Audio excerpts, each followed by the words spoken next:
Hello guys, it's Stephen here back with another video. How are you all doing today? It's very muggy in Manchester today, isn't it? It's very hot and sweaty over here in sunny old Manchester, so I'm a little bit tired as a result of that, but I'm going to crack on anyway. I was reading today, coincidentally from my newest sponsor, Unibet, an article from my good friend Stephen Tudor about why City fans are deliriously bored this summer awaiting the next revolution. Basically about how City's transfer days of spending like loads of money and buying about 8 players in one summer or whatever have long since gone, and we've got to the point now where we're just kind of getting 1 or 2 to keep us ticking over. And I thought, you know what, I'm going to make a discussion about that today in this video, so go check it out anyway. Unibet article will be a link in the description below. That's from a good City fan, Stephen Tudor. Many of you will know him from Twitter. Go and check it out. It's a really good piece, I promise you. Go and check that out. The link in the description below. But today we're going to talk about what next for Manchester City Football Club. Now, obviously, about a week ago, life went a bit crazy on the City transfer front. We signed Rodri, this incredible new number 6 that we've got the long-term success of, hopefully,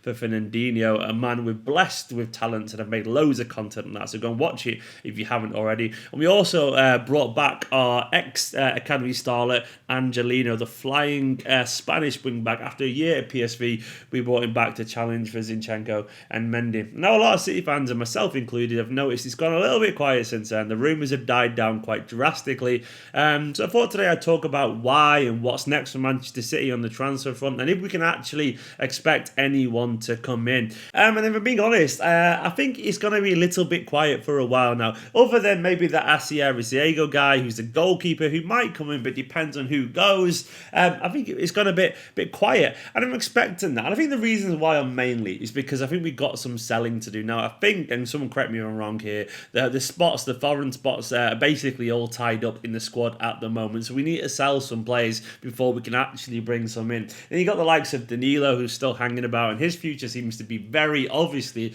linked with the future signing potentially of someone like Cancelo. Then we've got Delph, who doesn't really have a place in the squad anymore. Mangala needs to move on. Maybe Otamendi could move on as well. I don't think he will do. There's also some doubts about Sane, all that kind of stuff. Now, I don't think either Otamendi or Sane will go personally, but they feel to me like the kind of players that if they do go, will sign a player as a reaction to their sales. So I think we're in the point now where we've got the squad where we want it to be, and any future signings are maybe relying on someone else going out. I also think now we're at a point where we've got a very good squad. If you go through the squad in general, obviously we've got Edison in goal, we've got Bravo as a backup, and I'm sure he's happy to be backup. I'm sure Guardiola's happy for him to be a backup. Who knows, he'll be the third choice keeper. Maybe that Spanish guy, we can find a place from the squad in terms of outgoings for the squad places. But we've obviously got Danny Grimshaw, we've got a couple of young lads who can probably step in if needs be. But the goalkeeper bit is basically fine. Then at right back, we've got Danilo and Kyle Walker. What more could you ask for? 2 very good defenders. I would love Cancelo to come in and be a little bit of spark, but do we actually definitely need it?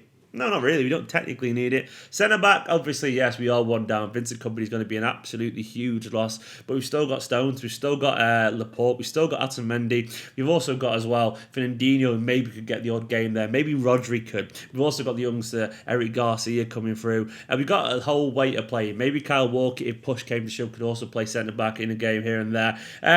Yes, we could do with a centre-back. But in general, we could actually get by without one. And then left-back, we're hugely stocked there. Now, Angelino, Zinchenko, Mendy, absolutely loads of options to play in many different ways if we want to. At number 6, we've got Rodri can play there, Fernandinho, we've got Gundogan who can do that role. Going forward ahead of them, we obviously also got Bernardo Silva, Kevin De Bruyne, Phil Foden, David Silva, of course. Loads of options there. We've got a bunch of academy lads who can maybe get a game if push came to the shove once again. Maybe the likes of Felix Lemaitre or, I don't know, someone like Tommy Doyle could get a game at some point in a Carabao Cup game if we actually needed some extra players.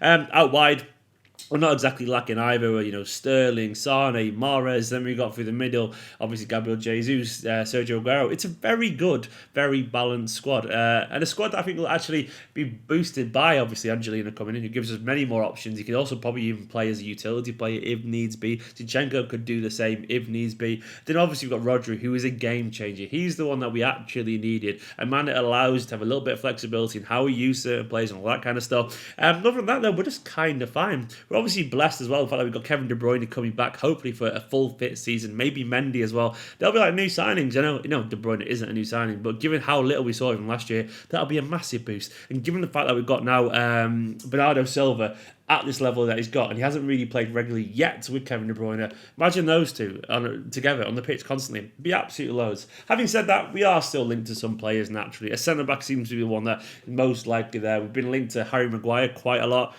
That one seems to be quieting down a little bit. Maguire, as good a player as he is, he's a decent player, but he's not worth the 85 million that Leicester seem to want. United are really pushing for that still, and that still might happen there potentially. I think City peaked their interest at around 60 million according to certain reports. I wouldn't be surprised if there are some late rumours that we go back in for him. We've been linked to the old questionable Bonucci as well. Obviously a man that would cause some kind of consternation if he comes into the squad, given the fact that Sterling once called him out on Instagram for supporting racists essentially. And his transfer would only rely on someone like De Ligt coming into Juventus and then maybe Bonucci coming in. But I can't really see that out either. Nathan Ake was linked quite heavily a couple of weeks back, and he'd be a good little signing. One that once again would fit into this current squad ethos of having a young, intelligent centre-back who could play in a variety of positions. Left-footed, pacey, not the biggest centre-back, if we're being honest, but he is physical. He has got a good physicality in terms of a leap. He is strong.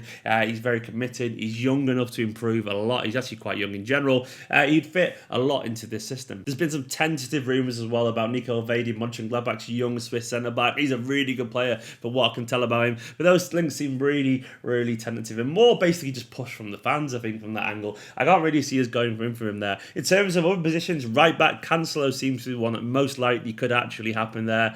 Cancelo obviously is a player that excites me quite a lot, as I've explained in a lot of videos previously. I think he would give us some dynamism, give us some different options. For whatever reason, Guardiola doesn't seem to overly trust Danilo. I think he thinks Danilo's a good player, but he doesn't really play him. Even when Walker was out of form a little bit, Danilo only got a look in here and there and didn't really ever get an extended run in. I would love Danilo to get a run of games to prove how good he could be, but if Guardiola doesn't rate him that much, someone like Cancelo coming in who shows how good he could be getting forward and that kind of stuff, having the energy and a lot more attacking guile than Kyle Walker, he'd be a very good option. I feel like that could actually happen. That could be one that kind of goes on and on and on. The rumours are that Sarri has given the thumbs up for him to go, and Juventus, if they obviously signed De Ligt, they're going to need to make some money from somewhere. And I feel like there's a lot of kind of buttons that need to be pushed, rubber buttons that need to be pushed. So I feel like, for example, De Ligt, when he comes in, Juventus going to look to sell. Maybe Bonucci will go, maybe Cancelo will go, but Cancelo will be one that will free up like 45 to 50 million funds, and De Ligt coming in would cost a lot of money, so Juventus would then be willing to get rid of him to sell a player to make a bit of money back, and then maybe then Danilo will move on. But I don't think we're willing to sell Danilo until Cancelo potentially does come in, which obviously, it's a bit of kind of like chicken and the egg, and it's a bit of risk assessment. You have to work out who could possibly come in and who could possibly go and all that kind of stuff. But it's one of those things that you just have to kind of get on with. That is the game, and I would really be happy with him. I think he's the one really that I kind of want. I'm not bothered by centre back weirdly, but to me, Cancelo coming in, it'd just be fun. I think we just like new signings, don't we? I guess more than anything though, a big thing would be maybe just getting some new contracts in there, like Gundogan and Sane. That would be a great thing for Manchester City. Given the squad we've got now, that would be a massive step forward for us. Other than that, there's a bunch of very, very tentative signings. Loads of City football group signings were constantly linked to players that we'd buy, and then they'd end up at Sporting Lisbon. We've seen to start this kind of link up with Sporting Lisbon where they won't be like a CFG group, we won't buy them out, but they'll have this kind of like deal where we can give them these Brazilian players that they can then get a passport for us, or we can sell them for more. The likes of what's the guy called? I think it was Anthony was linked today. I don't know anything about a guy called Anthony, Sao Paulo wonder kid. We were actually also linked at one point to the Everton Suarez, who was fantastic at the Copa America. That'd be a straight signing if we did get it, but I feel like once again he's the kind of person that'd be relying on someone else going. If we got someone like him, it'd be because someone like Leo Sane went, which is obviously a double-edged sword, So I don't think we need him. Other than that, there's another player that who's linked once again, Trabzonspor winger, which I can't say, Abdulkadir Omaris. I don't know anything about it once again. He could apparently be bought and loaned to Sporting.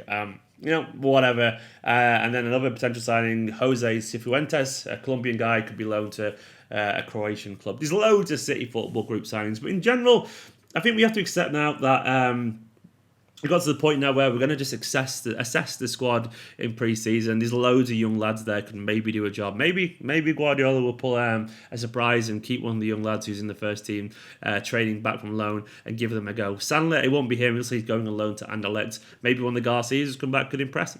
Probably not going to happen. Who knows? But it'd be interesting to see maybe what someone like Adebayo does. I know he's training with the first team at the moment. Maybe he'll get a chance to show if he's actually improved at West Brom.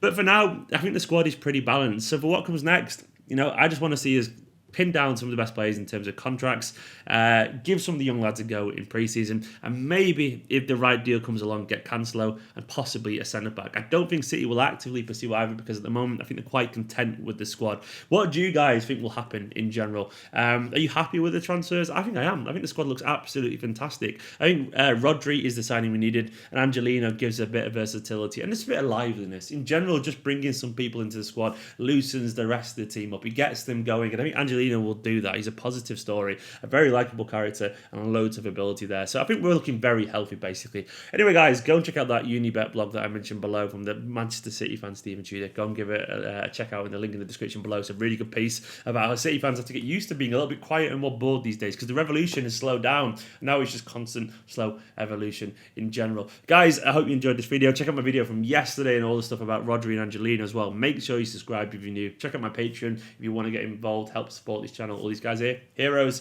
and I'll see you very, very soon.